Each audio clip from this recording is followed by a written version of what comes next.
Ana Caroline Cereja, eu participo da torcida organizada Pavilhão 6. Meu nome é Caroline de Paula, faço parte da torcida uniformizada Leões da Real. Me chamo Alex Santos, sou da torcida Remo Metal Azulino. Meu nome é Tami Rezende, eu faço parte da Piratas Azulinos. Meu nome é Adriele Diniz, faço parte das Azulindas.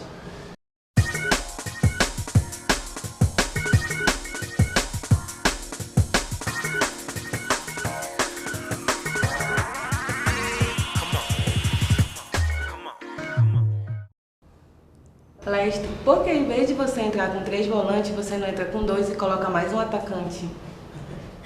Então, assim, veja bem, essa questão de sistema tático, né, ela, na maioria das vezes, as pessoas do mundo externo desconhecem um pouco e se apegam muito à numerologia, né? A de 3 zagueiros, ou 3 volantes, ou de 3 atacantes. Mais importante do que o sistema é a função que o atleta vai exercer. E, às vezes, também existe um desconhecimento da característica do atleta. E o futebol não significa que você jogue com 3 zagueiros, que você vai ser defensivo, e nem significa que você jogar com 3 atacantes, que você vai ser ofensivo. É a característica do atleta e, acima de tudo, o modelo de jogo é que vai determinar se a equipe é ofensiva ou se ela é defensiva. Muitas das vezes eu ouço esses questionamentos, né, a maior parte deles vindo da imprensa, e o torcedor, na maioria das vezes, ele de certa forma é influenciado pelo que ele escuta também, porque parte do princípio que o cronista esportivo é um especialista, e o torcedor acaba muitas das vezes comprando essa ideia e questiona às vezes uma coisa que não tem fundamento. Leston, o que eu percebi ao longo dos anos é que os técnicos, você não é o primeiro e nem vai ser o último. Eles têm uma certa dificuldade quando chegam em Belém, principalmente para comandar o clube do Remo. Eu queria saber o que diferencia o futebol paraense dos demais estaduais. Então, o Brasil realmente é um país territorialmente, pode-se dizer que quase que continental, é quase que um continente, é muito grande o Brasil, né? E isso fez com que essa coisa da escola de cada estado ter a sua particularidade se aflorasse lá atrás. Hoje, com a globalização, isso não acontece mais. Eu não vejo assim grandes diferenças.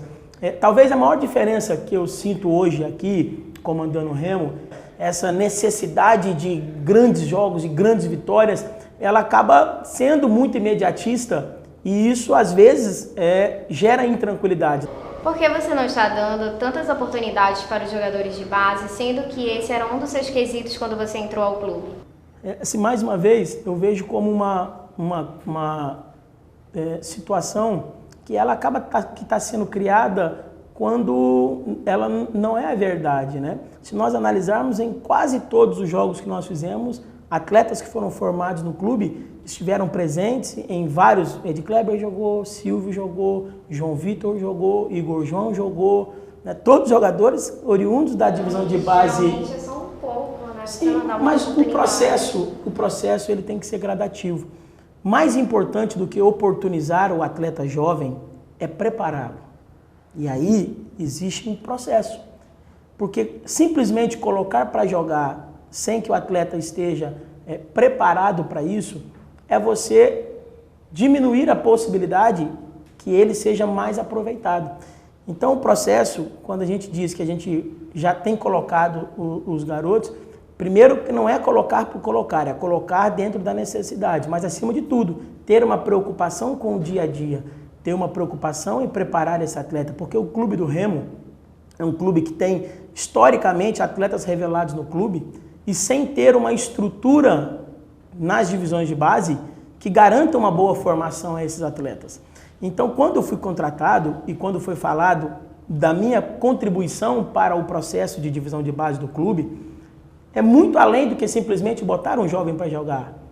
É com a experiência que eu tenho de 9 anos trabalhando em divisão de base de grandes clubes do país, poder contribuir para que o clube melhore a sua metodologia de trabalho na formação desses atletas.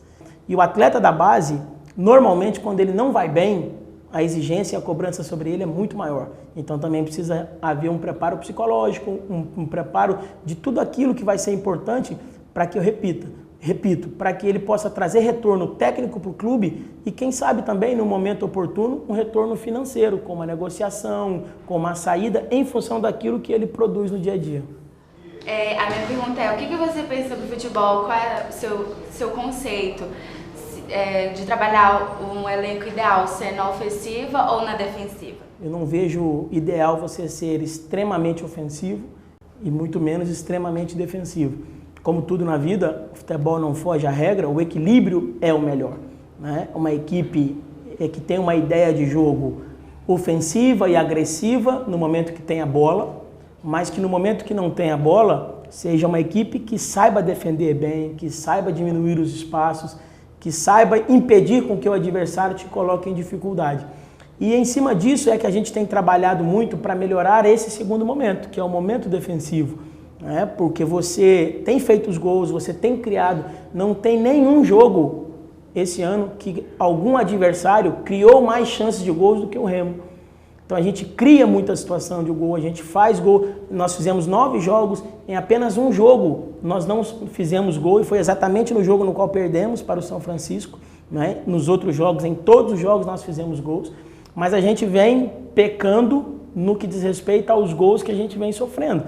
E aí entra o equilíbrio. Você tem que continuar a ser ofensivo como a gente vem sendo, embora algumas pessoas insistam em dizer que não e se apegam a sistemas, se apegam a uma série de fatores, mas você melhorar um pouco o seu aproveitamento defensivo. E quando você fala melhorar defensivamente, você não está dizendo de um setor. Eu não estou dizendo que nós temos que melhorar os nossos defensores, porque o futebol é um esporte coletivo. Se você precisa de 11 atletas para que faça o gol, esses 11 atletas têm a mesma importância para que se evite sofrer o gol. E é em cima disso que a gente está trabalhando, pautando sempre em pró do equilíbrio. Equilíbrio tático e equilíbrio emocional. Leste, quando você vai fazer suas substituições, por que vocês sempre optam em colocar o Léo Paraíba e o Potita? Em questão de velocidade, você não tem outro jogador que possa substituir ao invés desses dois? O atleta vai jogar sempre em função daquilo que ele produz no dia a dia. Uma semana de treino tem 14 a 16 horas em média de treino. E o jogo são só 90 minutos. Eu não posso me basear tão somente pelo que acontece no jogo. Porque senão o atleta jogou bem hoje, ele nem precisa treinar a semana, que ele vai ter que jogar a semana que vem, porque ele já jogou bem hoje. E não é assim que as coisas funcionam. O rendimento, ela tem que ser analisado todos os dias, todas as sessões de treino. Agora eu volto na pergunta anterior sobre atletas da divisão de base do clube. Ser da divisão de base não pode ser pré-requisito para jogar. O que vai determinar ele jogar é ele estar preparado. E uma das responsabilidades que eu tenho é ajudar no processo de preparação desses atletas. E isso a gente vem fazendo e eles têm tido um mérito muito grande de estarem sempre se dedicando, buscando essa melhora. Leston, nós gostaríamos de te agradecer por disponibilizar o seu tempo, tirar dúvidas, são inúmeras, né? Dúvidas que vêm da arquibancada. Você respondeu algumas perguntas que aqui foram expostas. E é isso.